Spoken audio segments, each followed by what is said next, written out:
Hello, superstars! My name is Aaron. I'll take a number 11 combo, hold the sauce and onions, and this is SuperPod Saga.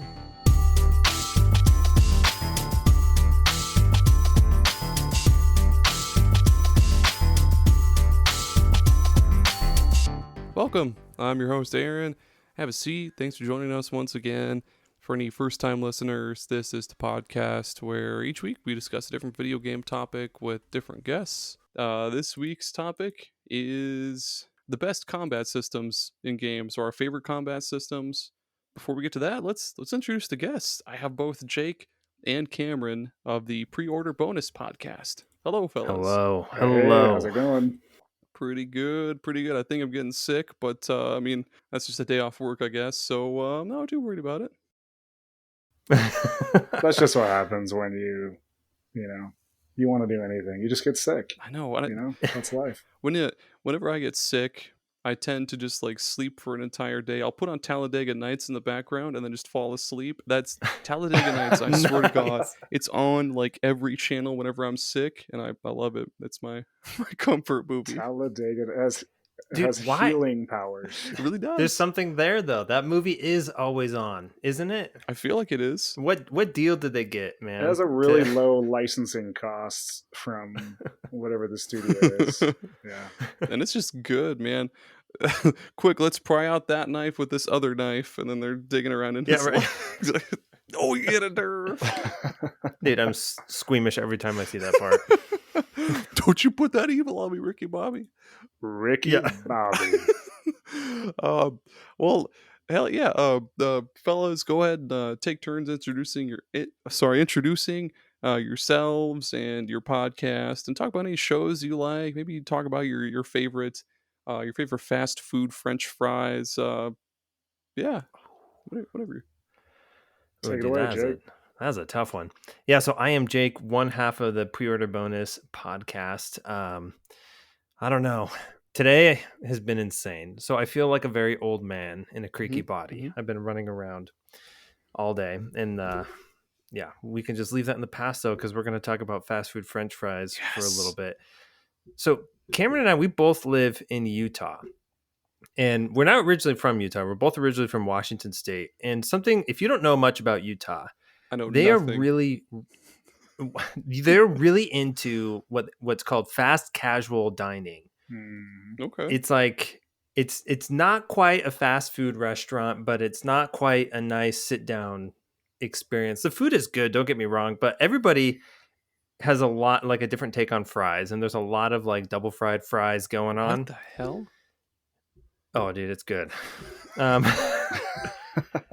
And so I'm going to go off the beaten path a little bit here. I'm not going to pick like a main fast food franchise, but my favorite fries recently is this place called Chaumburger in Provo. Ooh, solid. It's just super crunchy on the outside. We're talking like what are they called? Shoelace fries. Oh yeah, crunchy on the outside, yeah. But it's nice and soft and hot on the inside. And the thing that gets it for me is the perfect amount of salt, because I don't want to be munching on salt crystals, right? But I want something to enhance all the grease that I'm ingesting, and Chaumburger does it just right. Chaumburger. Jake had to go the artisan fry route, but I mean, where we live, we are the king of fast casual. You can look it up, king of fast casual. It's a thing. Yeah. I'll introduce myself. I'm Cameron, all second half of the Pre-Order Bonus podcast. Also live in Utah next to Jake. I actually work in the gaming industry. I work for Bungie. Oh, cool. I'm a data engineer. Don't really work directly on the game, although I will have something in the final shape. Can't say what it is, but I have something that is going to be directly in the game. So hell yeah. Anyway, that makes it tough sometimes to have a podcast because you can't talk about certain things. But I can say I work for Bungie, and yeah, favorite fast food fry. I'm just gonna go, if we're just going from like the mainstay, Sonic, In-N-Out, McDonald's, Burger King, one of those. Honestly, it's just got to go to Mickey D's, McDonald's. Just a classic fry. Very good. I just, it's not amazing, but it's the same every time. It's consistent. It's a dependable fry, right? Like, dependable. My favorite order at McDonald's, honestly, just a regular hamburger and a large fry, Diet Dr. Pepper, and good to go. You know? I like it, dude. When you get like the perfect McDonald's fry, holy shit! When you get the perfect McDonald's fries, oh god damn, they're so like golden and like hot. They're like that good snap whenever you take a bite. I don't know why I did this because you're taking a bite. You're not like breaking it in half with your hands. But, like, I mean, sometimes. Although I'm gonna consider doing that now. I'll feel like really smart. Dip with the McDonald's fries. I don't ketchup those things. That's not good with McDonald's fries. It's like it's solo. You gotta eat those solo. For me. My dad, whenever we went to McDonald's as a kid, he would always, I don't know if anybody else's parents do this, but he would pour some pepper in his ketchup, some like black pepper in his ketchup. Okay. Listeners, leave a comment if your parents did that. Another fun fact about French fries in Utah. Utah's home of the fry sauce. Yeah. Oh, you read the fry sauce. Yeah, so fry the mayo sauce and the ketchup mixed together. Sometimes a little hot sauce in there. Sometimes a little barbecue sauce. Sometimes some pickle juice too. Sometimes some pickle juice. You know, we got good fry game over here. I'm having a hard. We may not offer much. that does sound really good though. I mean, I'm having a hard time picking my favorite fry. So in the Midwest, there's a chain of restaurants called Culver's, and they have we got Culver's. They have like the best crinkle fries. Like they're so crispy and like I don't know, crinkly, I guess the best way to explain it, but yeah, they're really good. Or maybe the KFC fries, like if they're actually fresh, they're KFC. Interesting. Yeah, have you guys had those before? Yeah, no, I haven't actually had KFC in a long time. Man, but they're good. You got to try them. Just get the fries. I think they're like maybe $1. They have to be like $1.50. I would assume. KFC fries. So what are you talking here? Like a bucket of chicken, and then you get the fries with that? You can get like tenders, or if you're like Iowa and you have the KFC Taco Bell combo building, you can get like a chalupa or some shit, and then get a separate fry and a Baja Blast. Because like sometimes I just want to be a saucy motherfucker and get a taco and fries. Baja Blast. Oh my gosh, fast food is so good. Dude, I know. this always happens. We gotta move on. Dude, fast food is This just became the French fry podcast. I'm sorry. Well, now I'm thinking about French fries critically. You mentioned snapping the fry in half, and I'm like, I'm gonna look like a total snob. But what if I went to the next restaurant and I snapped the fry in half, and I looked inside, and I'm trying to ratio, like, okay, the crispy, crunchy outside. You've got a little notepad you're writing onto. Tensile strength, not good.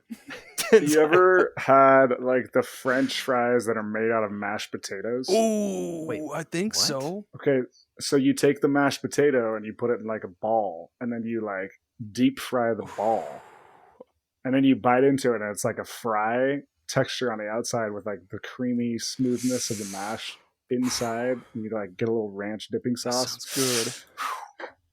Oh, dude, where do you get that? I want it now. Holy cow! You gotta make it. You can make it with the air fryer. That reminds me of a croquette, which is like just like a deep fried mashed potatoes, basically like breaded deep fried mashed potatoes. Mm-hmm. Those are good as hell. Those are good. Well, I'm gonna have to do some cooking after this episode. Well, for the listeners, besides your favorite potato dish, tell them all about your show, where they can find it if they need to. You can plug on any socials or anything else to anything like that. Yeah, we're Pre-Order Bonus Podcast. You can find us podcast services everywhere except for Google, which is now gone. Yep, rip. Google Podcasts, rip. But yeah, Spotify, Apple Podcasts, all those third-party podcast services. You can find us on Twitter at PreorderCast. Been doing it once a week, and kind of our format is we try and normally do like a game a week-ish. It usually ends up being like every other week, and then we'll have different episodes. And then our format is we do these 4 categories where we all dive into this narrative, mechanics, gameplay loop, and industry impact of every game. We don't necessarily we'll go way back in the backlog. Like a couple weeks ago, we did Wolfenstein New Order, so man. We're doing like oldies, and then we'll also do really new stuff if we're really on the ball with something. So yeah, that's fun. Mm-hmm. Been doing it for a few years now, probably 4 years, Jake. Holy 4 years, been a while. Yeah, nice. Glad to see it. 4 years, damn. Well, yeah. Before we get to our picks for the topic, we'll take a short break, jam to some tunes, and then we'll do the Discord Q&A.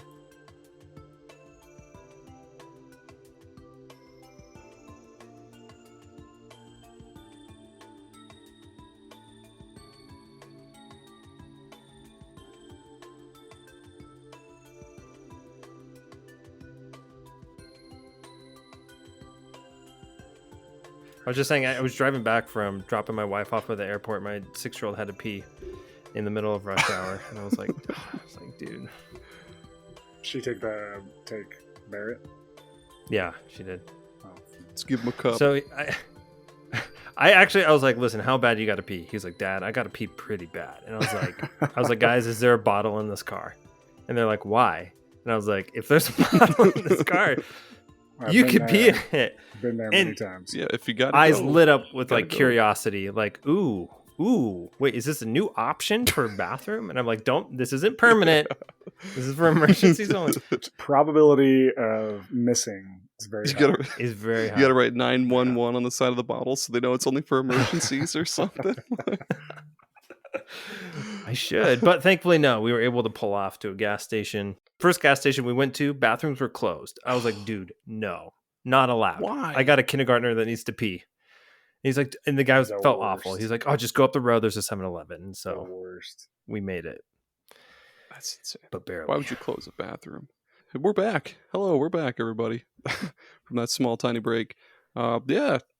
So this segment of the show, Discord Q&A, I asked the Discord a question related to the topic. They say things about the topic, and I read them on the show. That's the segment. So I asked everybody, what are some of your favorite combat systems in video games? It can be turn-based, tactics, action-based, anything at all. Matt, aka Stormageddon, right away says, for me, my number one is always stylish action combat games like Devil May Cry, Bayonetta, Hi-Fi Rush, and the like. Love how showy and over top they are, and so fun to play. I agree. Yes, I love that they reward you very handsomely for not just button mashing away. Those are some very good picks, Mac. Mm-hmm. Thank you. Yeah, that's awesome. Matt is awesome. Mm-hmm. I love Matt. Hi-Fi Rush, what a great pick in there. Let's see, JB says there's a combat system I love that I haven't really seen used very often. It's from Mega Man Battle Network games. It's a sort of deck building real-time positional skill shot system. It had me absolutely captivated. The only other game I've seen that used was One Step from Eden. That's right. Well, I am not familiar with this. Oh, I think I might have to check this out. Oh, man. Okay. So I'll break it down for you real fast. So there's... Yeah. I'm trying to think of like what the grid size is. It's like, 3, 6, 9, 12, 15, 18. It's like a 3 by 18 grid. So there's your space on one side, enemy space on the other side. And it's just you playing as Mega Man. And what is it? You have like a normal attack, which is just like his Mega Buster. You just do like teeny weeny amounts of damage with that. Like the big damage you do is with what are called like chips, and they'll have attacks on them like a sword or a cannon or like a bomb or something like that. And you in between turns you load up your folder or tray or whatever it's called with different chips, and then it's awesome. Interesting. Is it that grid system reminds me of Iconfell? Have you played Iconfell? I haven't. How do you spell it? I'm gonna look it up. Oh wait. Oh. Yeah. That's like the wizard school, isn't it? Yeah. Yes. Maybe not. That one is pretty turn-based grid. It's kind of tactile, but there's not like a lot of environment to hide behind or utilize. It's like Tactics Light, right? Yeah. Yeah, that was on Game Pass a long time ago. It's a great one. Yeah. It's a cool game. Okay. It's probably not even like that combat system. I'm just trying to approximate. It looks pretty damn similar to it.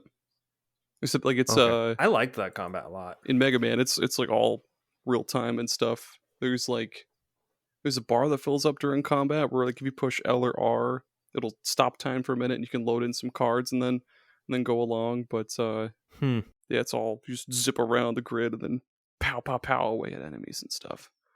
The Cthusiast Jeff, great username. When I was younger, I loved turn-based. Final Fantasy IX and Heroes of Might and Magic 3 are my favorites using that system. Now I love action-based. So Skyrim, Borderlands, Red Dead Redemption 2 are my go-to for action. Shout out to Final Fantasy IX. Yeah. My favorite Final Fantasy Me game too. of all. Bam. Yeah, dude. Oh, dang. Just a spot in my heart for Final Fantasy IX, dude. Like, I think it's the most fantasyist of the Final Fantasy games, if that makes sense. Where it's got, the knights and the wizards, and yeah, I mean, I love turn-based combat. So you're speaking my language. Skyrim, interesting choice on here. I gotta say, not bad combat. I think at the time, like it still holds up, I think, but it's very unique. Yeah, it's got that Bethesda jank to it for sure. Definitely not as janky as like what's the third one, Morrowind and like Oblivion used to be. Those felt very stiff, especially Morrowind. That was very stiff. Oh yeah. Who's next? Real Dave Jackson. He says Metal Gear Rising: Revengeance is one of the best action systems ever made. For turn-based, got to go with Baldur's Gate. I agree, dude. Metal Gear Rising has that one sweet thing you can do where you like stop time for a second and you just go real fast and you slice the piss out of the enemy and then they just explode. Oh my god, and you rip out their heart and shit. Man, yeah, that's so good. Dude, I recently played that for the first time, and I gotta say, nothing can prepare you for that game. Absolutely nothing can compare you for the combat or the bosses. Yeah. That's the game, Jake, where our number one most jacked video game character comes from. Is that correct? See, Senator Armstrong we did a mini episode on the top 10 most jacked video game characters. Oh my god, I need to get this loaded up right now. I want to see who number one Senator was. Armstrong was up there because Senator Armstrong. Dude, I just the part as hell though, man. Dude, the part that sent me to space was when you're doing that cutscene and then he turns around and then he ducks over and his head is like between his knees and he's looking at you. I don't know if that is scarred in my mind forever. I'm like, here's why? The thing, though. He has recently been topped. There is a new number one, just so everybody knows. Dio from Final Fantasy VII Rebirth. No one's more jacked than he is. We might have to revisit that list because Dio came out. Cameron and I were both playing that, and then Cameron sends me a text and he was like, "Have you seen Dio yet?" And I was like, "No, I haven't." And then I saw Dio, and then I texted him. I was like, "Oh yeah." This is the kind of stuff that we think about on a day-to-day basis. So when did this episode come out? I'm scrolling like a motherfucker. This may have been a Patreon episode. Dang it! Was it? Yeah, maybe we'll make it public now. Ooh, you have an episode on Kirby and the Forgotten Lands. I didn't just start playing. I'm about to the end. I love that game so much. Oh, dude, I love that one. All right, back on track. Let's see, is this me? Oh my gosh, little Fluffy, I'm going to have to apologize. I don't know if it would be considered a mechanic or if this is even a term, but a good bloody hell action slasher like Dynasty Warriors will always be my favorite style. I also think it lends to my love of auto shooter roguelike games where it's a lot of mowing down huge waves of enemies. I can see that. I'm apologizing because I haven't played Dynasty Warriors. I've played games like this. But I agree that there's a lot of satisfaction in just being able to just go wild and just there are hordes coming at you and they've got nothing on you. So I agree in that regard. I love that kind of style or that design. It kind of reminds me of Vermintide. Oh yeah. Okay. So in Vermintide, when like the enemy hordes come and you're literally just like sloshing through bloody corpses. That's a very good term. I like that. It's very satisfying. Yeah.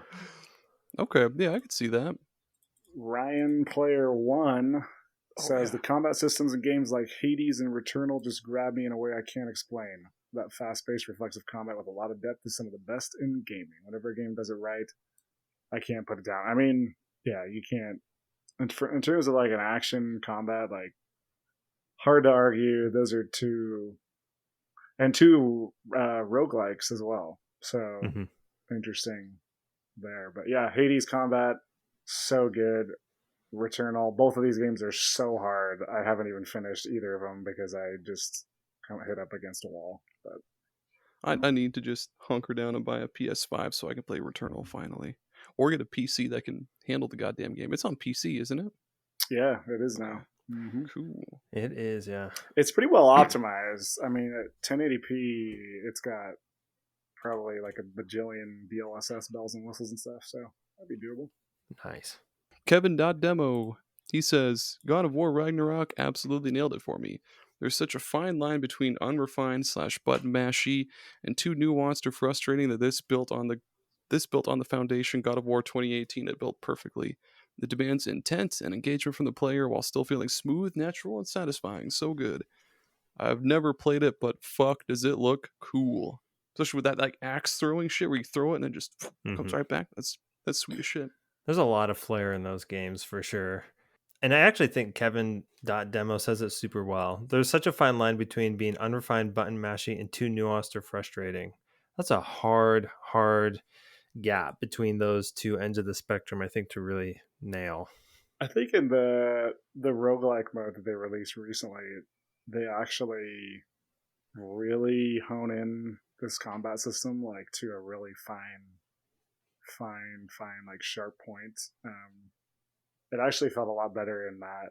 I can't remember what that new roguelike is called. It was a free update for God of War Ragnarok, but Jake and I actually have a contrarian opinion on this one though, because we both thought that it was too much. Like it was too much going on in Ragnarok. Like in the whole game, or just like that roguelike thing? From a combat system perspective, like just in the combat in general, just like obviously very well executed for sure, but it's a lot. And at times it just feels like a little bit, yeah, it just felt like too much. Anyway. Yeah, I guess to elaborate on our opinion there, I know we're pretty contrarian here. It's a shame because it's really hard to evolve button schemes, I feel like, on controllers to include more buttons. And sometimes when a game has a ton of combat options, the way to access those is through things like weapon wheels, right? And if you want to access certain combos or to, execute certain commands, you have to be super fluid with how you're managing menus essentially and how you work the muscle memory with button mapping on a gamepad. And that is extremely tall order, and it didn't quite land for us for Ragnarok. I think it actually worked better for me in God of War 2018 because there weren't as many combos available to you. Yeah, I feel that. Does the combat in that game play, or like in those two games, does that play more like a Dark Souls kind of game where like each attack has like a weight to it, or does it play more like a Devil May Cry or something like that?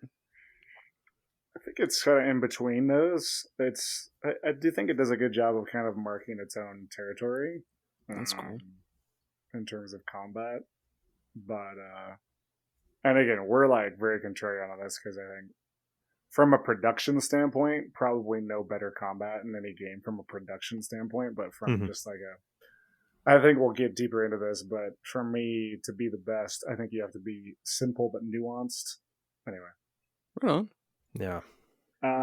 Next up, Jared from Play Along Pod just rolled credits on Sifu the other day, and once you can get into a rhythm with attacking, parrying, dodging, and blocking, all while able to throw weapons at enemies, catch them midair, and continue to beat the crap out of them, is so satisfying. So, dude, Sifu, man, I forgot about Sifu, but Sifu is so good. And Sifu, I think Sifu nails what I just mentioned, which is simple on the surface. Like, you really only have a few different buttons, although you have technically 6 different blocking buttons. But extremely nuanced, deeply nuanced, and sometimes very challenging, sometimes frustrating ways. But man, Sifu, so good. And the art direction of that game is off the charts. I need to play that one too, man. That's another one that it's completely flown underneath my radar. Yeah, that's another one. It actually just recently came to Xbox, but it was I think that was like an Epic Game Store and PlayStation initial launch, if I remember correctly. Oh, damn. Yeah. Yes. A whole that's year, correct. actually. Holy shit. It came to Switch before it came to Xbox. That's nuts. Dang. Yep. Dude, yeah, I love Sifu. And although I didn't beat Sifu until they released whatever mode it was, training wheel mode. Because that combat is amazing, but it is extremely punishing. I feel like tough. Sifu, I absolutely agree here with Jared. Jared's great too. I really like Jared. There's a high skill floor, but once you figure it out and you start chaining things together, it feels amazing. Ooh. Once you get that muscle memory figured out, it's clean. That reminds me of one of my picks that I'm not going to spoil. We'll talk about that in a little bit. Anubis Hero says Fallout VATS with crit builds. Watching body parts fly off in slow-mo is the best combat system. Folks, I love that you said this, or how you said this, but I have to apologize because the die has rolled unfavorably. This is a game that I haven't played. But I can attest to, if you're in a combat mode where you can watch body parts fly off, yeah, that is super sad. I think it's always really rewarding when visually you get that kind of response of like, I did something amazing here. Man, right? So, yeah. Anubis Hero, just if you like to watch body parts fly off, make sure you go play Sniper Elite. Oh, yes. Yes, with those testicle shots and like the oh my god. That is the ultimate watch body parts explode in slow motion. Like, yeah, that's basically what that game is. It's like VATS on bath salts, man. Like it's VATS is cool because it's like it's another one where time stops and then you can just aim right for the head and just pop off like 14 shots and they explode. But yeah, man, I forgot all about Sniper Elite. Yeah, those were so fun to just goof around and shoot everybody in the balls and then just like up a ladder or something. So that game, the new one's pretty good, and it's still on Game Pass, I believe. Ooh, okay. How many of those are there? There are several, right?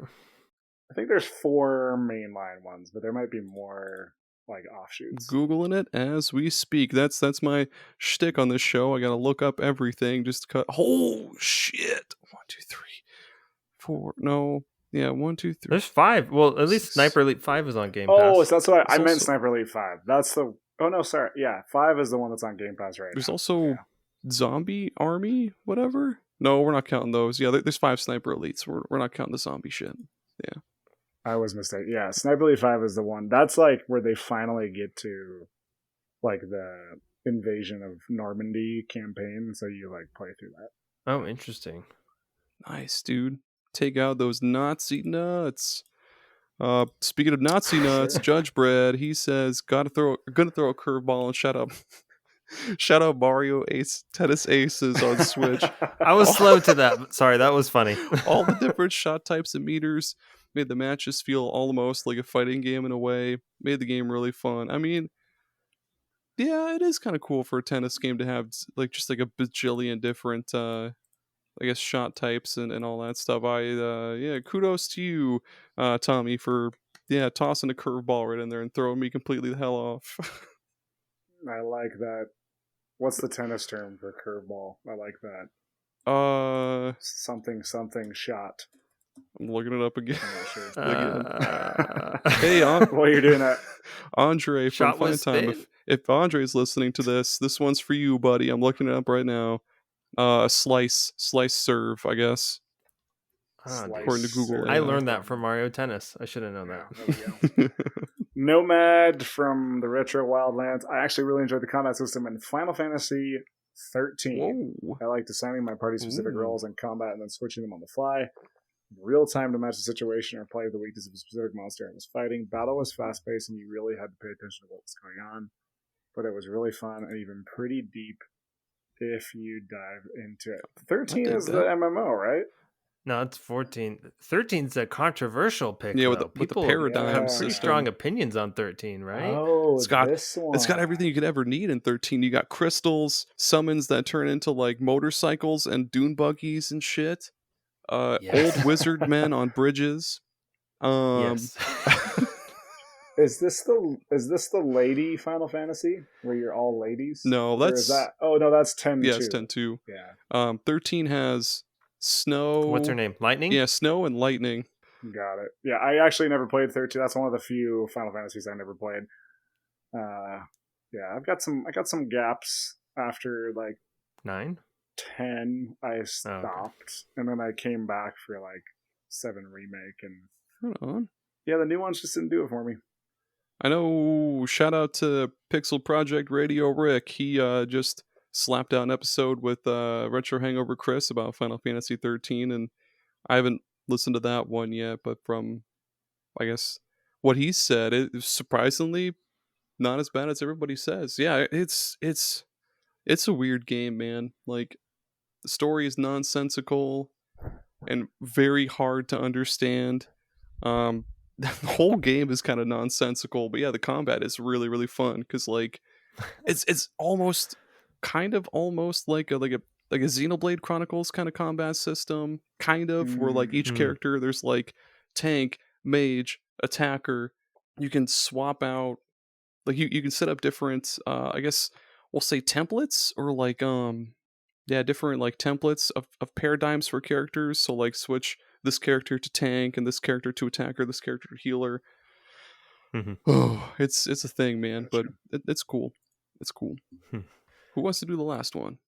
I don't know. I'm gonna have to apologize again. These are games that I haven't played. Okay. But Go Hobo Go says, I really like the weapon and magic triangle system in the Fire Emblem games. Another one is VAT system in Fallout games. Fire Emblem is one of those games that, or one of those series, I should say, one of those franchises that every time a new one comes out, it gets a lot of praise, and I'm this close to getting it, and then I don't. Yeah. It's one of those, because it's tactics, right? Mostly, and I don't know. I personally am pretty hot or cold on tactics games. Sometimes it really jives with my brain, and sometimes it just all feels too confusing to me. Yeah. I don't know. What would you guys say would be the best starter Fire Emblem game if you've played? I'd say If you've played many. If you want one that's like all killer, no filler, go with one of the Game Boy Advance ones. Like you can't go wrong with those. Like the Sacred Stones. The Sacred Stones. That's the one with like the two. You kind of switch between protagonists here and there. Like that one's really good. Okay. Nice. Very nice. And that's it. That's the Discord Q&A. It's all done and over. Hey, let's take another really short break, and we'll be right back. Stay tuned.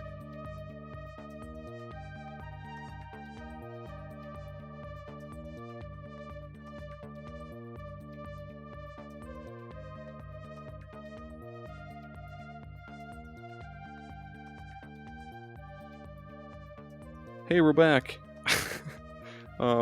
Now we're on to our picks, our hot, juicy picks. Hot, juicy picks. Yeah.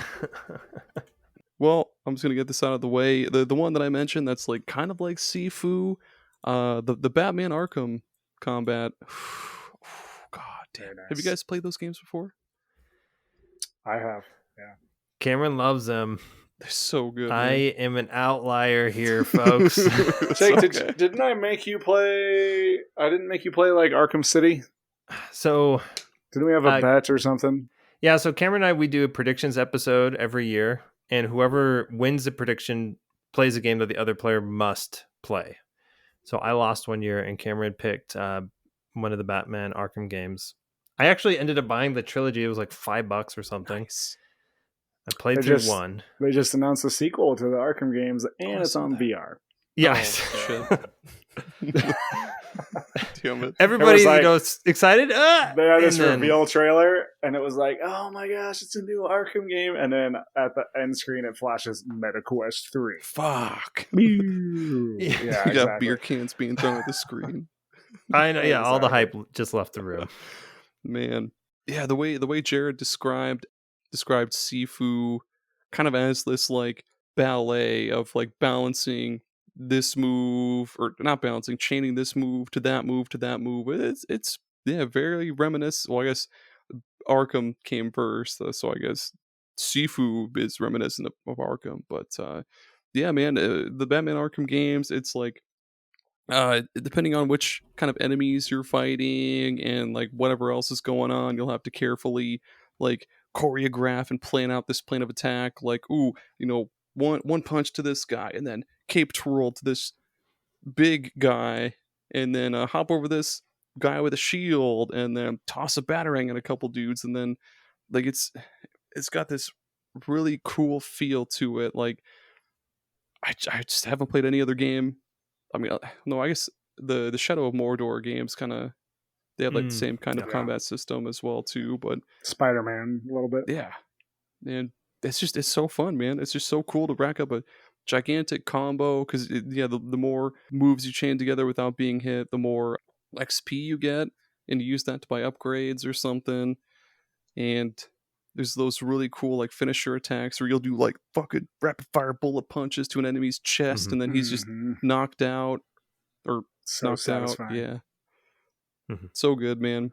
Especially Arkham City. Like they added a whole bunch of cool new upgrades you can get, and yeah, those games rule so hard.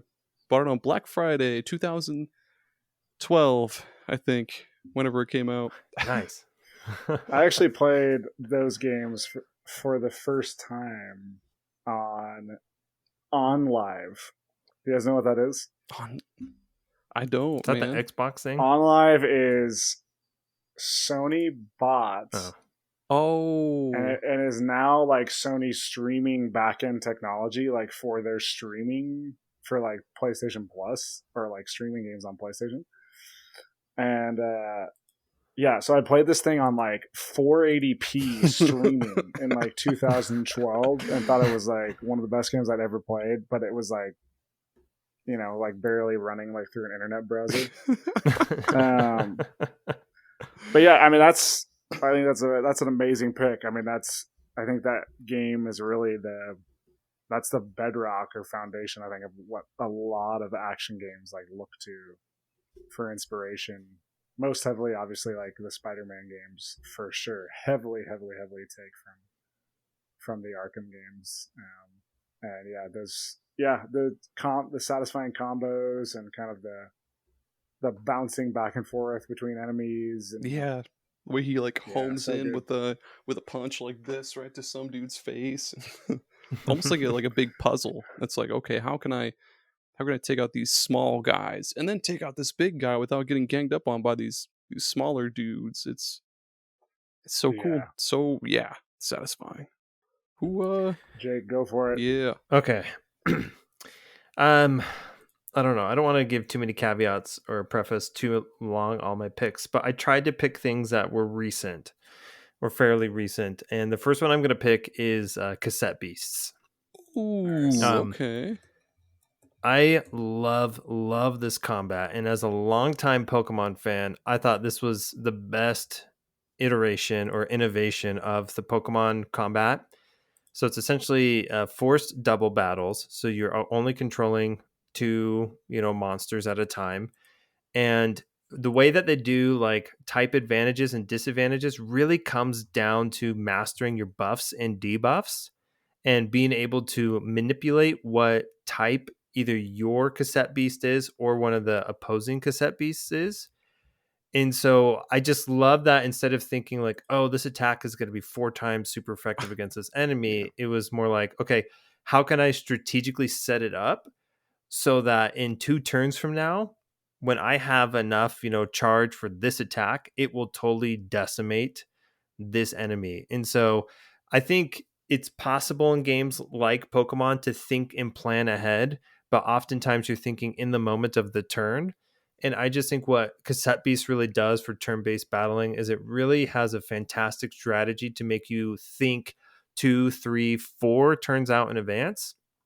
And I was shocked at how secondhand that became to me while playing the game. And as I discovered new Cassette Beasts and new types even, just a huge fan of how Cassette Beasts really worked with that formula and made it their own. That sounds really, really cool, man. Is that still on Game Pass? Let me check. I think it is, but it might be coming off soon. They are doing their no, it's still there. Okay. I think it's May 20th. They're doing this huge multiplayer update where they're going to have, I think it's up to 8 co-op and raid battles. They're going to have online PvP. They're going to have Cassette Beasts trading. Holy shit. Crazy. Like they're going all out. That game is slept on super hard. It sounds it's really, really like fantastic. And especially like if you're a Pokemon fan of like that style, like they're doing things that I think kind of put Pokemon to shame, to be honest, a little bit. Just in terms of their evolutions and like combat and just how it feels and sort of like the 2.5D or 3.2, I can't remember how you call it. Like that art style. That art with like the sprites on a 3D. Anyway, it works really. It's great. Yeah. That update's going to be massive. I'm looking forward to that. Dude, and I'm reading a little bit about the combat on Wikipedia. Hey, thanks Wikipedia for the 1000th time. I go to Wikipedia all the time on the show. Long-time sponsor of the show. Yeah, dude. They're talking about how you have to think about how different elements react to one another, and they're giving examples like creating a healing steam mist around water monsters by hitting them with fire, or coating metal monsters with poison that lets them do extra damage on contact. Like that's super fucking cool. That's really cool. It's 3D chess, I think, in a lot of ways. Or like you hit a plastic type with a fire type attack and it'll turn it to toxic type. What the fuck? So the thing, that's the thing, is it's constantly changing. And I just think it's a really good way to really stretch your brain in that type of turn-based battling. So that's my first pick, Cassette Beasts. I don't know how I haven't played this already, but I'm downloading this right now. I wish this app would work faster. Yeah. Cassette Beasts. All right, Cameron. Alrighty. I couldn't figure out which one to start with, but I will go with Sekiro Shadows Die Twice. Ooh. Oh, yeah. That's my first pick. This is the perfect example of the idea that I was just talking about during the Q&A of simple but nuanced. Meaning, like, you really don't have that many buttons, right? Like, you have an attack button, and you have a dodge, and then you have, like, you know, some special abilities, but they're basically just kind of mapped to, like, 2 buttons. And then the challenge and, like, the mechanics of every single fight with every single different type of enemy is so finely tuned and, like, perfectly... It's just so perfectly like calculated and balanced that it's just, for me, it's the most satisfying combat system I've ever played. And it's incredibly challenging. And it's a game literally I bought 3 times on Steam. Played the first 2 hours, got to like 1 hour and 40 minutes and was like, no, like screw it. Like this game is just not for me. Stopped. Returned the game. 6 months later, bought it again. 1 year later, bought it again. Did the same thing. Literally, like my 4th time, it finally clicked. And dude, just there's nothing more satisfying in any video game than a Makiri counter. And if you know what that is, there's just literally like there's just no better feeling than the like split second, you know, parry window. And like getting that correct, and then the way the game rewards you with like an insane damage hit. Oh man, like that's awesome. Gives me chills just thinking about it. Mm-hmm. That's a good pick, man. I've never played Sekiro, but it's a lot like faster paced than a Dark Souls, isn't it? Yeah, it's different. Yeah, it's definitely different. The best defense is a good offense. That's the way that you have to play Sekiro. You don't really do defense, which. Sorry, guys, I'm going to keep myself to like 30 seconds. I promise. Okay. You got it.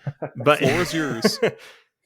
In comparison to like Souls games where you can sit back and wait for a window, in Sekiro, you cannot do that because you're not fighting a health meter. You're fighting a posture bar. Right. And the posture bar will, diminish over time. So you must max out their posture as quickly as possible. And that is required through aggressive play. So yeah. Huge fan of Sekiro. I've beat Sekiro, I think 6 times. Damn. I managed to get all achievements on that. That's one of my biggest, proudest gamer moments is when I boot up my Xbox you can set achievements to your background screen, and the 100% achievement is the background Hell yeah. to my Xbox. Nothing makes you feel more like a king than just absolutely dominating like a boss in Sekiro, because the game is so challenging and it makes you suffer so badly for the first several hours that when you finally master it and you start just decimating like bosses and like deflect, ting, ting, ting, ting, ting, ting, and you're just like wasting, you're just like, dude, I'm unstoppable. I can literally do anything. I can run a marathon. I can eat 4 cheeseburgers in a row. Honestly, when I think I actually did celebrate beating Sekiro by eating something like a whole pint of Ben and Jerry's or something. Ooh, well deserved. It's well deserved. Okay, I got to lean forward for my next pick because holy shit, it's a lot. This is probably in the same vein as like, well, it's not like the same kind of combat as Sekiro, but it's the same kind of like challenge and like reward. Have either of you guys ever played like a main series Shin Megami Tensei game or like Shin Megami Tensei 4? I have not. I know that 5 is coming, right? It's out already. There's this like the Vengeance one is like I guess like an enhanced port of 5 with extra junk. It's like Persona 5 Royal, but for Shin Megami Tensei 5. But okay. I'm about to blow the whole roof on this bitch. I'll limit myself to a time as well too. So Shin Megami Tensei 4, it uses it's got like I guess like the foundation would be just like a normal turn-based combat, but it's got what's called like the press turn system, which was used a lot in like they had a game on the PS2. I think it's Shin Megami Tensei 3, kind of. Oh, whatever. Who cares? Yeah, press turn system. So normal turn based, but when you strike an enemy's weakness or you land a crit, you get an extra turn, and that also works the same way for enemies as well too. And if you hit enemies or enemies hit you with an element that you deflect or like absorb or straight up just nullifies the damage, you'll lose a turn or the enemy will lose a turn, stuff like that. So it's got and you don't know like any of the enemy, like when you first encounter an enemy, you won't know what their strengths or weaknesses are as far as elements go, so you'll have to do a lot of trial and error, especially with bosses. Bosses are a huge fucking pain in the ass in these games. You'll have to get a couple of fights in before you really learn what attacks they use, what they're weak against, what they're strong to, so you don't use that kind of shit again and really mess yourself up. And they're like one of the few turn-based RPGs where buffs and debuffs actually really heavily matter. So after a couple of I guess like trial fights with bosses, you could probably formulate a good strategy, like fuse this demon and this demon together to make the perfect healer, or like this one and this one for a bunch of fire magic, a bunch of buffs. Man, it's so fucking cool. It's probably, I want to say, like my third favorite game of all time. And wow. All right, this is 3 or 4 is your favorite? 4 is 4. Yeah. 4. 3 is also. What's that? Is that on PS4? I think Xbox. I think 4 is still stuck on 3DS, unfortunately. Oh, it's a 3DS game. I know 3 I think is on everything now, and 5 is coming to everything once the Vengeance thing comes out, but 5 is worth it too. 5 is really fucking good. They add a whole lot more to that. Is this this this is Atlas. Okay. Yep. Yeah. This is Persona. Got it. Persona Studio. That's awesome, man. This is another reason I need a Steam Deck for that emulation.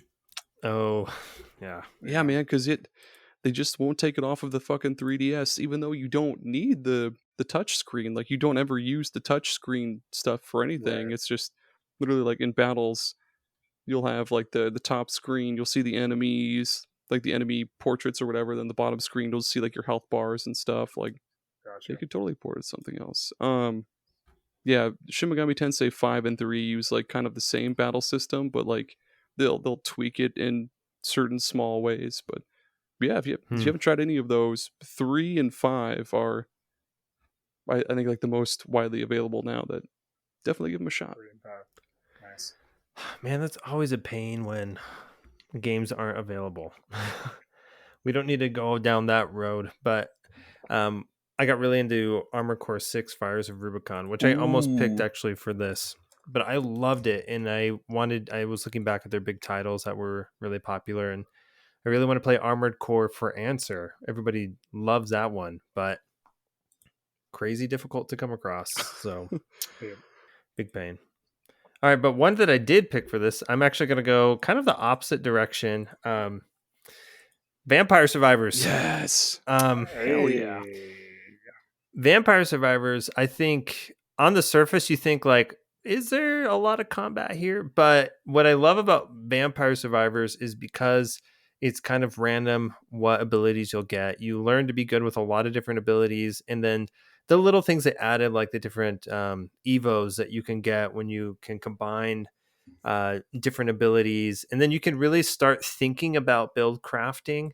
And then kind of going back to the Q&A as well, just there's nothing like the ultimate moment of combat triumph in Vampire Survivors when you can. Sorry, I had to throw it a Macho Man. All right, go ahead.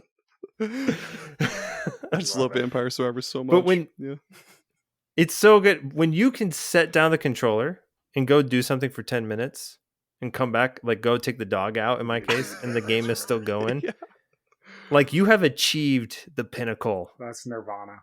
Nirvana. Like the crazy thing is, a lot of times you'll get annoyed. You're like, oh man, well the gameplay, like I don't have to do anything at this point. It's not that exciting. But for Vampire Survivors, I don't know how they do it. I can't explain it. But being able to actually do less while playing feels like such a triumph in that game.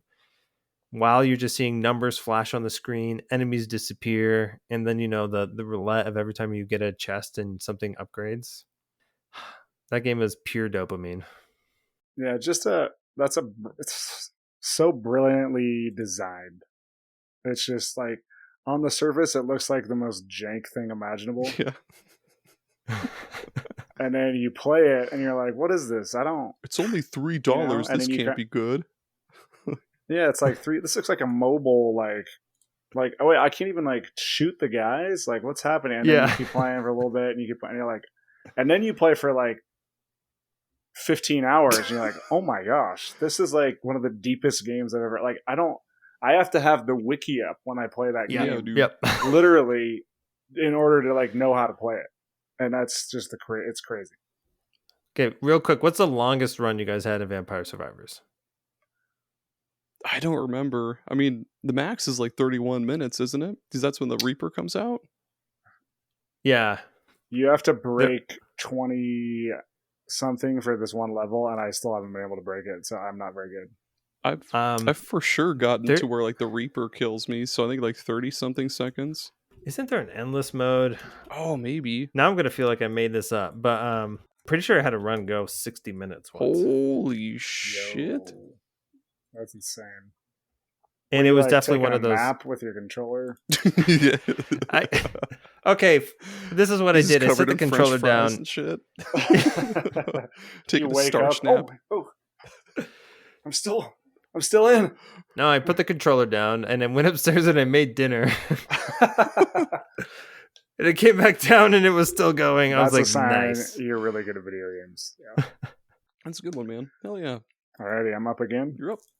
I'm gonna give sort of a two and one that will make sense. But I mean, my pick is Baldur's Gate 3. Hell yeah. But I think you can't talk about Baldur's Gate 3 without giving a shout out to Divinity Original Sin 2, which in some circles would argue has actually a better combat system than Baldur's Gate 3, which in some instances I think I would probably agree. But what Baldur's Gate 3 does is it takes like the bones that they built in Divinity Original Sin 2 and it adds like this level of production and detail and like animation and speed and like all these little quality of life and like advances to it that just take it to that next level that for me just makes it one of the best combat systems I've ever played. And it's weird because, it's based on a combat system that exists. It's just it's just D&D 5e, right? Which it's weird though when you play that in a video game, just how satisfying and how like amazing it is, and all the work that they all the flourishes that they put in were like every individual character has their own spellcasting animations.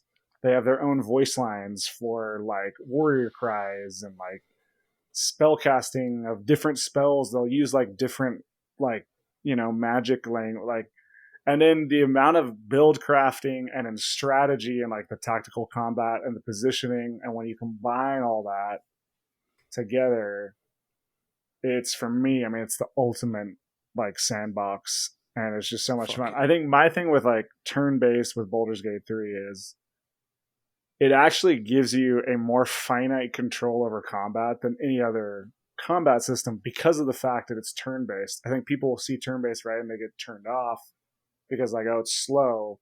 But but actually Baldur's Gate 3, they took the turn-based genre and I think advanced it a lot because of what they do with like speed and just the different ways that you interact and just the tactile feeling of how that combat plays out. I think for me, like, nothing matches it. You just have so much finite control of how you approach scenarios. I think it's unbeatable in that sense. Yeah, there's so much stuff you can do in combat. One of my favorite moments in this game, and I love how many like cool, funny stories you can get out of this game too. One of my favorite moments was, what was it? So you're going, I think, to this like goblin lair to rescue somebody. I forget. You have to be like the different goblin chiefs. Yeah. The goblin camp. Yeah. Okay, so there was one I was fighting. I think he was in like a throne room or something, and like either outside of the throne room or like in the throne room, there's this pit that has I can't remember his name. Has like 3 giant spiders in this pit underneath. So I lured this dude up into the rafters above the throne room, and I was like, I shoved him down, and he fell all the way down to where those spiders were. Took a shit ton of damage. He was knocked prone for a couple turns. The spiders wailed on him. He got up. He clocked a spider like once, but the spiders were like, no, son, and they just annihilated him. Then I was like, all right, I win. This game is... They're so... Dude, it's like the things that you can do literally are...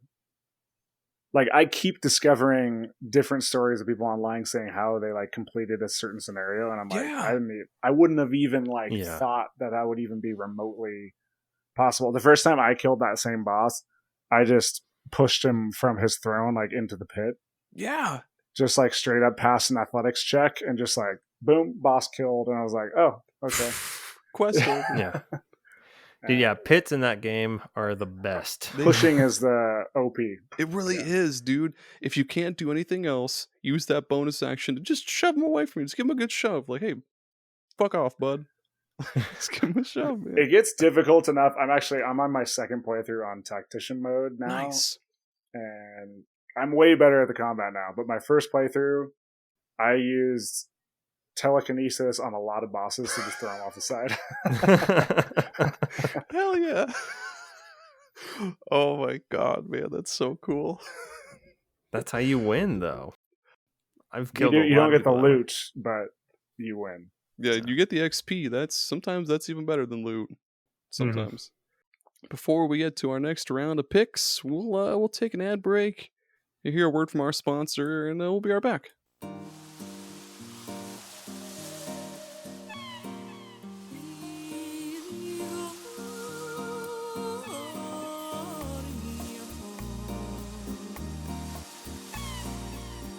This episode of SuperPod Saga was brought to you today by the real MVPs, the real sponsors of the show, the patrons, the official superstars. All of you are just awesome, fabulous, handsome, adorable, cute. I don't know what other words to throw in here, but you're all awesome, every single one of you.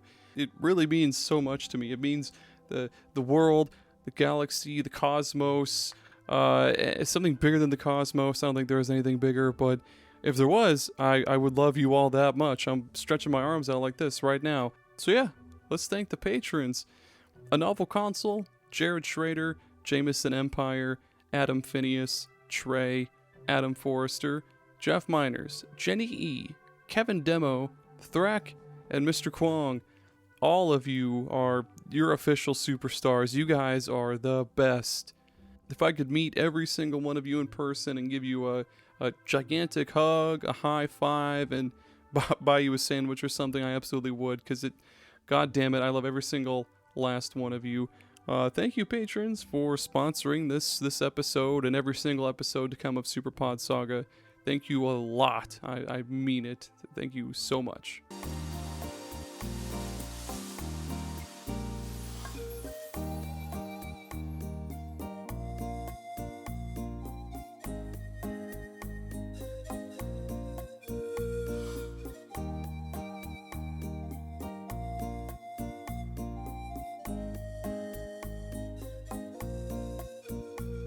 If you're a fan of coffee and you're looking for something different, I think we've got just the thing for you. That's Bones Coffee. Bones Coffee is not your usual coffee company. Of course, it's all sugar-free, gluten-free, all that stuff, because it's just coffee, nothing added to it. But they roast each batch of coffee beans to your order, and they've got just a bazillion different flavors to choose from. They've got your usual French vanilla, salted caramel, they've got Irish cream, of course they've got decaf, single origin coffees like Kenya, Guatemala, stuff like that, even what they call high voltage, which is extra strength, extra caffeine. But they have all sorts of other awesome kind of out of the box flavors. They've got ones like cotton candy, maple bacon, and even mint chocolate chip ice cream. And they're always coming up with new crossover flavors, like they've done a bunch for Nightmare Before Christmas, Indiana Jones, even Spider-Man, of all things. And they're also coming up with new seasonal flavors all the time. If this sounds right up your alley, feel free to use the link in our episode description and use coupon code SuperPod Saga at checkout to get 20% off your order. That's SuperPod Saga at checkout to get 20% off your order. And if you're not just in the market for coffee, you can also get some sweet mugs. They've got lots of cool shirts. They've got all sorts of different brewing equipment like French presses, stuff like that. Just head on over to bonescoffee.com, or again, use the link in our episode description and get 20% off. Get yourself a new interesting flavor and spice up your morning routine with Bones Coffee. I really hope you enjoy. I'm a really big fan of it, and I hope you find one that really hooks you. Thank you so much for listening. Have a good one.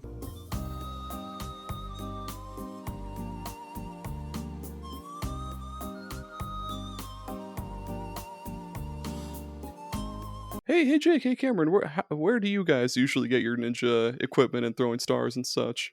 I don't have a supplier at the moment. Late night sales TV ads, or what are those called? I'm blanking on that. Does Amazon sell ninja equipment? Like the shopping net, the home shopping network? Home shopping network. Oh, boys, do I have a good alternative for you? NinjaThrowingStars.net. Your one-stop shop for everything Ninja Throwing Stars. They've got curved throwing stars. They've got extra pointy, extra sharp. They've got ones that are shaped like the glaive thing from like Predator. They've got ones shaped like crosses. They've got all sorts of shapes down at NinjaThrowingStars.net. NinjaThrowingStars.com is already taken. I'm not going to go into the specifics of it, but they have sales, bulk sales. You can buy bulk ninja throwing stars. You can buy them in bulk and like quantities of like 50, 20, 100. You could buy just one if you wanted to, but yeah, but I mean, you're constantly chucking them all over the place. Like Ninja Gaiden, you're constantly throwing them. You're gonna need 50. You're gonna need that. 100. They're hard to find. If you're throwing them in a forest, every time you throw one, it's gone. You're never seeing that thing again. Exactly. Exactamundo. NinjaThrowingStars.net. If you act now, you're gonna, or if you buy now using coupon code Ninja Throwing Star, I don't fucking know, man. you get a free gift. You get a cool free gift. It's a cool engraved leather pouch for your throwing stars. You have to have the leather pouch. You can where are you gonna keep those? Yeah, you can't keep it in your pockets. It's going to poke you. It's going to hurt. You have to. You can get something cool engraved on there, like the Walker Texas Ranger logo, the Burger King logo, your initials if you want, I guess. The Burger King. I want these Burger King Ninja Stars. Do they come with Burger King fries? Oh, they come with a coupon to Burger King. 50% off your next order. The ultimate. Cameron, what's brand synergy? What's your experience been like with NinjaThrowingStars.net, Cameron? I mean, it's been great. Like I usually go to them just to keep my supply up. Going into the woods a lot, throwing stars, trying to hit like 4 or 5 trees in a row. But like Jake mentioned, you miss a lot when you're training. They just go into the woods like they're lost. Just go to NinjaThrowingStars.net and I just order a new pack. We're good to go. Exactly. You miss 100% of the shots you don't take. And that's why NinjaThrowingStars.net is here for you. Jake, what about you, man? What's your experience been like with NinjaThrowingStars.net? I almost forgot the website for a second. Well, in my profession, I perform a lot of at-range exorcisms, so the cross-shaped ones have really come in handy. Makes sense. Yeah, so having a lot of different shapes and styles and engravings in there, you can get them coated in holy water as well, which is the upcharge isn't that big, and it's super handy. That's right.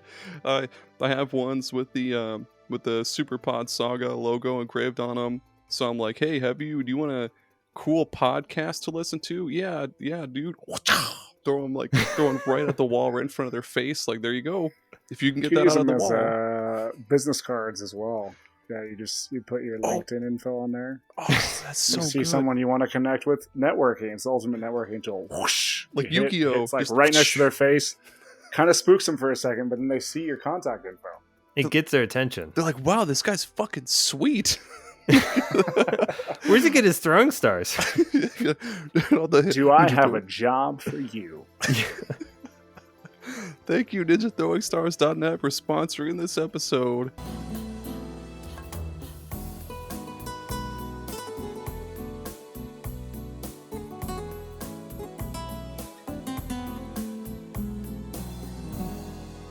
Oh, we're back. I've got a couple more. Have you guys ever played a Yokai Watch game? No, I haven't. I have not. Another 3DS game, god damn it.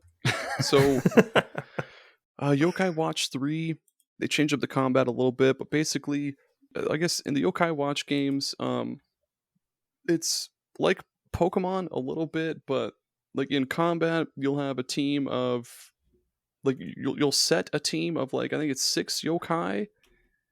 Yeah.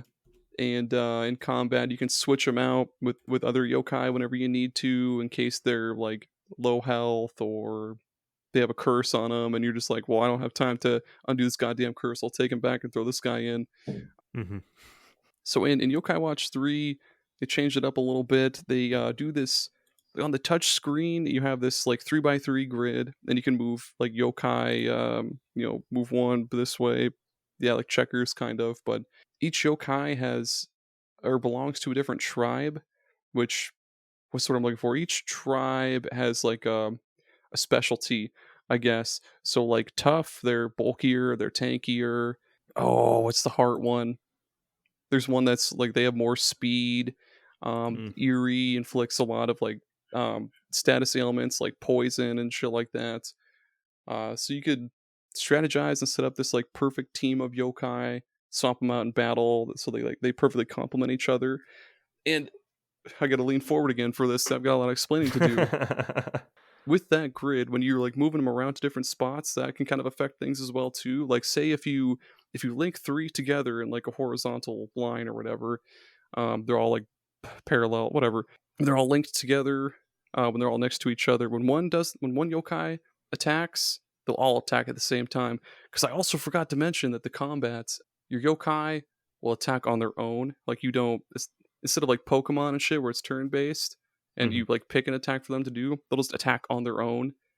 And based on their like attitude, I think they'll do certain things. Like there's one attitude where they'll just block a lot, like they'll just defend themselves. And there's another one for like another attitude where they'll just use their basic attack a lot, or they'll use their in spirit or whatever the fuck the magic is called in that game. But yeah, the way you move them around in a formation, like say if you put your tanky dude in front of your weaker yokai, when an enemy attacks, they'll attack just the tanky guy, so he'll absorb that hit, save your other yokai, and you can heal up and take a turn to recoup. Yeah, man, there's a lot, but it's really cool. Another one you'll probably have to emulate because Japan hates us. They won't bring another yokai to like Switch or anything, but they're really, really cool, especially 3. I think 1 and 2 have this like wheel you can rotate to like move your yokai around whenever, but yeah, it's cool.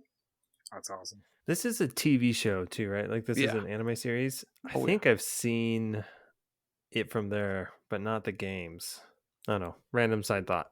Yeah, man. They're pretty freaking sweet. Who's going next? Okay, I'm up. Actually, we were just talking about this game. This is a game that I am looking for an excuse to just 100%. And it is called Ghost of Tsushima. This game's combat. I love the action in this combat because this is one, it has a ton of flair. You feel very in control of scenarios. Like you can really take control of scenarios. And what threw me off at first was not being able to lock on to enemies. At first I thought that this was like, oh man, I don't know if I'm going to enjoy this. But the game showed, I think very quickly to me that this is a much better design choice.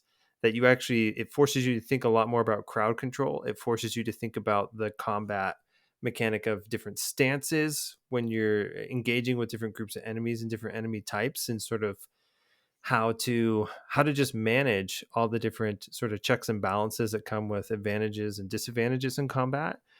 And it's just gorgeous too. This is another game we were talking a little bit right in the Q&A about God of War, where the production really comes through. Animations are slick. It feels really good to like execute the combat and the combos in this game. The abilities feel good. And this is a big thing for me when it comes to a lot of games is if there's a skill tree, I want to feel the difference when I invest in an ability or I get a new ability. And I think Ghost of Tsushima just absolutely nails that. So definitely one of my favorites for combat. Again, reading about the game, Wikipedia says you can eventually unlock a blowgun that allows you to shoot poison darts and causes them to hallucinate. Well, that's cool. Yeah.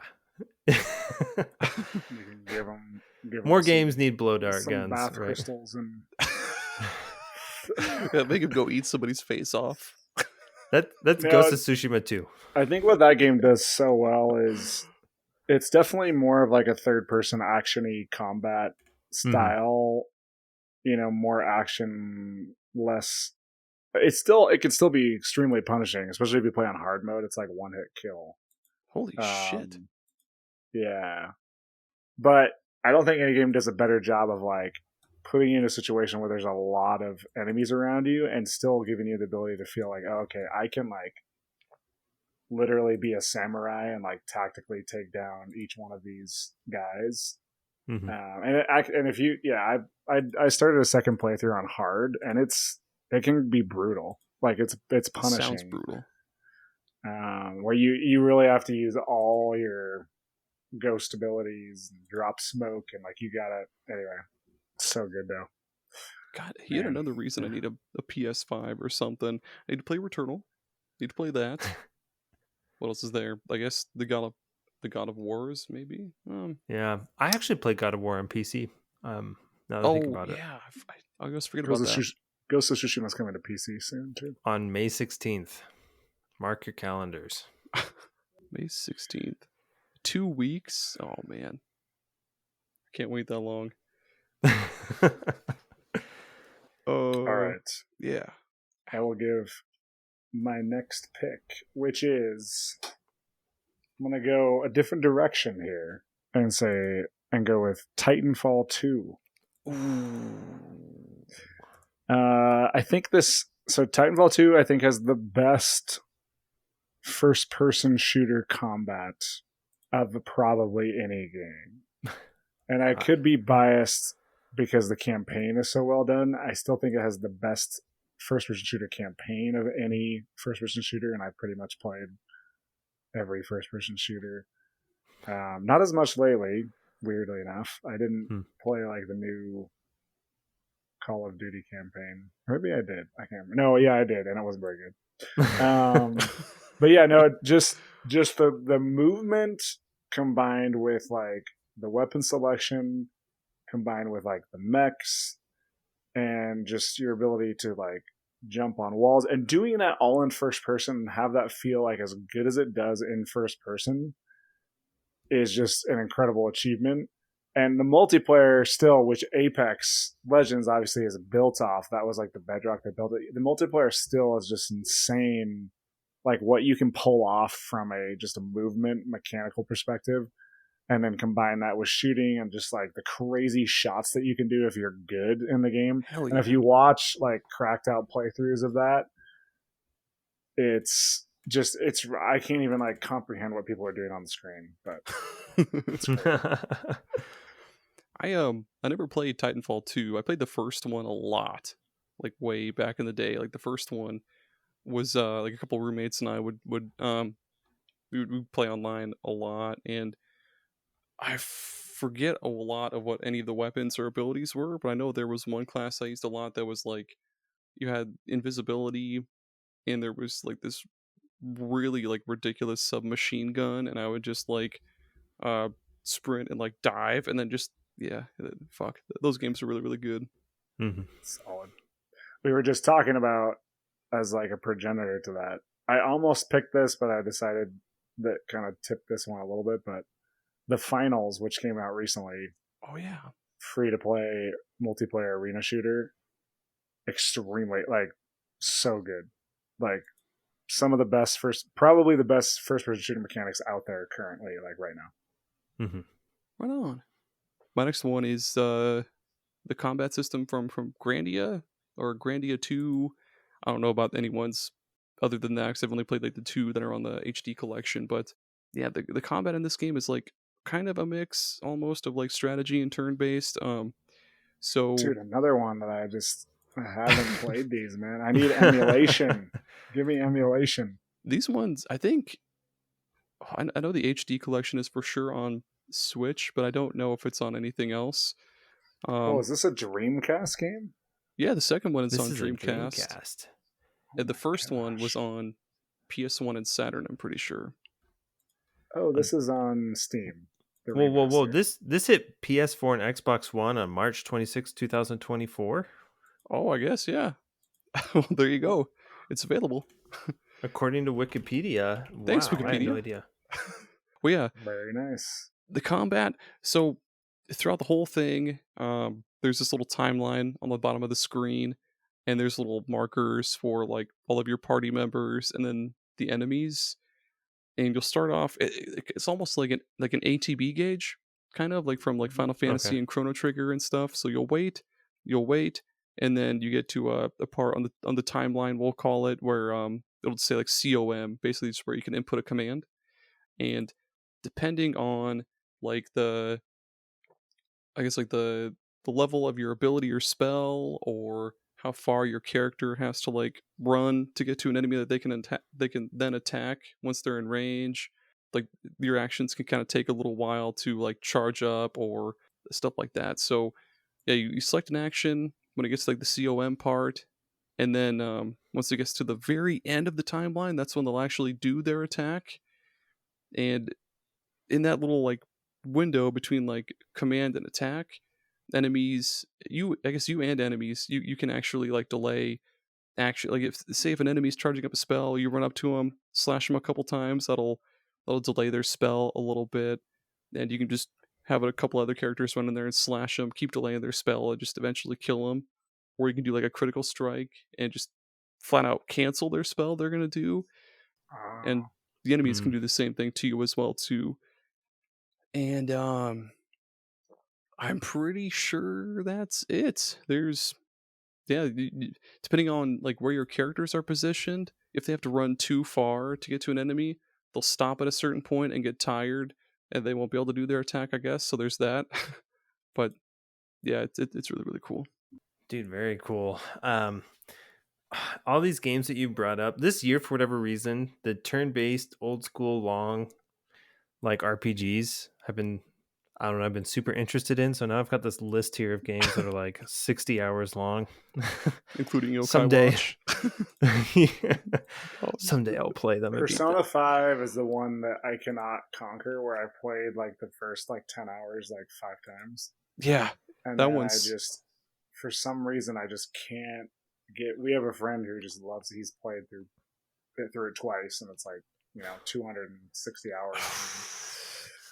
Yeah, that's too long for me, man. I think Grandia 2 is like, I think 40 hours at max, and then like Shin Megami Tensei 4 is like 60 hours at max, and like that's it for me. Like 40, 60 hours, like I'm that's not my doing cap for sure. Yeah. I'm not doing 100 hours. Oh fuck. All right, folks, I'm gonna cheat. I'm going to talk about my last game, and then I'm going to do 2 honorable mentions because I have to get them out there. But the game I'm going to talk about is On Guard. On Guard came out last year, and it was my indie game of the year of 2023.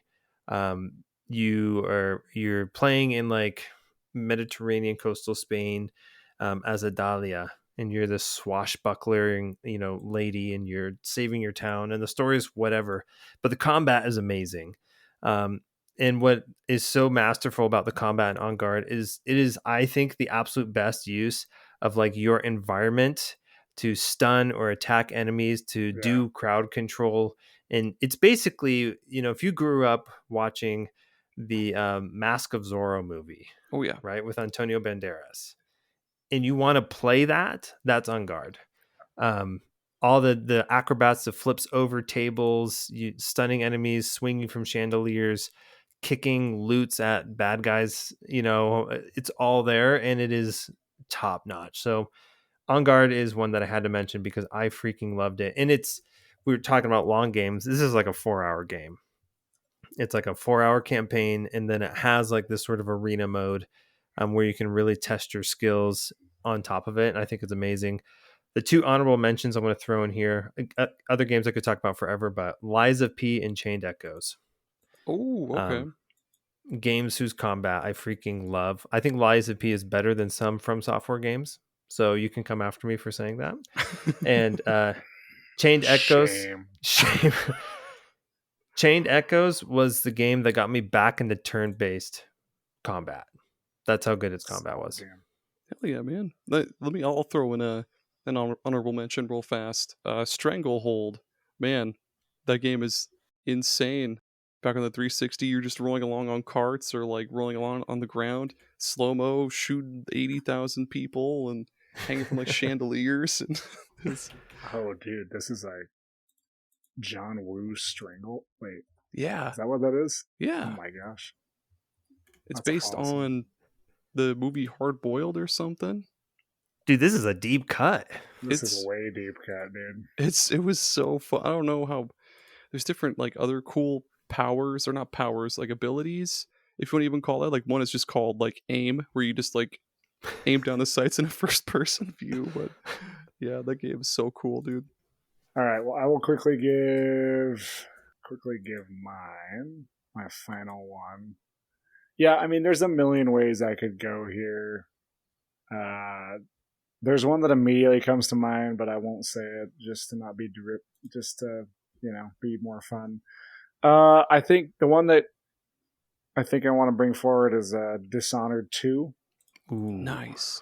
Yeah, Dishonored games 1 and 2, just masterful first person. Again, just another first person game that just like the movement and like the abilities and the combat is just so good. And if you go to YouTube and type in like Dishonored, oh my gosh, I can't remember the term they use in the game. If Dishonored Chaos Runs. Oh, yeah, where you kill everybody. And you just watch like how the sheer insanity levels of like chaos that and like the things that people pull off. I mean, it's the acrobatics are insane, and the fact that the game gives you that ability in its sandbox is what I think makes it a really impressive combat system, and just so fun to try and execute just like awesome moves. And like it's one of those games that's like very highlight reel friendly because of the stuff that you can do. So yeah, it's great.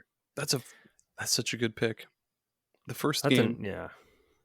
I remember pre-ordering the first game so long ago, thinking like, oh, dude, it's stealth Bioshock, but it's totally kind of still is that. But yeah, the playground is the perfect way to describe that shit. You could do anything. You could just shove somebody off a cliff, all up Baldur's Gate, or you could pick them off with I forget what the powers were, or you could just not kill anybody at all and just swoop past them. And yeah, great pick. Yeah, it's one of those games that I feel like the further you get into like the abilities, you're like, oh, dude, I'm breaking the game. I'm cheesing the game right now. But it's like, actually, the game design allows you to kind of do whatever you want here. And for me, it's very reminiscent of like Tears of the Kingdom, where it's just like you build monster trucks and robots. Yeah, the crazy videos that came from Tears of the Kingdom.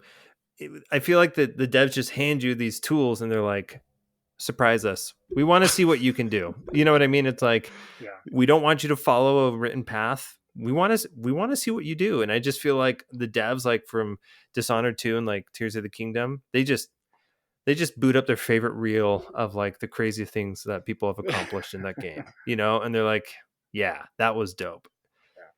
That is a good fucking pick, man. Do you have any like a quick honorable mention for us? Yeah, I mean, I'll throw out. Say it, Cameron. Just say it. Wait, what? I mean, I already talked about Final Fantasy VII Remake. Oh, did we? I thought we hadn't. I didn't to use it as my pick, but I do think I'll honorable mention Final Fantasy VII Remake because of I think it's the best use of action and turn-based like combined like in one system, which I think like just the best example is like I played Final Fantasy 16, hated the combat. Has incredible production, probably the best production values of maybe any video game. And then I played FF7 Rebirth, and I was like, yeah, combat system's just like a bajillion times better. I just love the use of the combination of like turn-based and action in one. Just works so well in that game. Hell yeah. And that's it, everybody. The episode's over. Almost, but yeah, that's all the best combat systems in games. Cameron, Jake, go ahead and one last time for the listeners, plug your show, all the other stuff that you have, and let them know where they can find you. Yeah, Pre-Order Bonus Podcasts. You can, again, find us on your podcast platform of choice. You can follow us at PreorderCast on Twitter, X. Yeah, go check us out. Thanks so much for having us on the pod. And yeah, hopefully come over and listen to some of our weird episodes about the most jack dudes in video games. That reeled me in. And especially the one about Kirby as well, too. I'm a sucker for Kirby. Yep. Ooh, that game is so good. Well, yeah, guys, thanks for coming on. It's been a long time coming.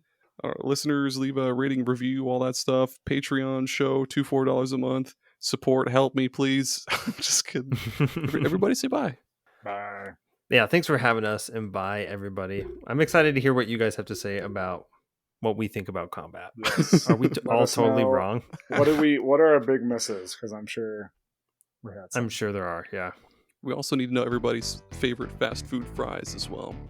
That's another thing as well. Yes. That's the more important conversation. Okay, bye, listeners.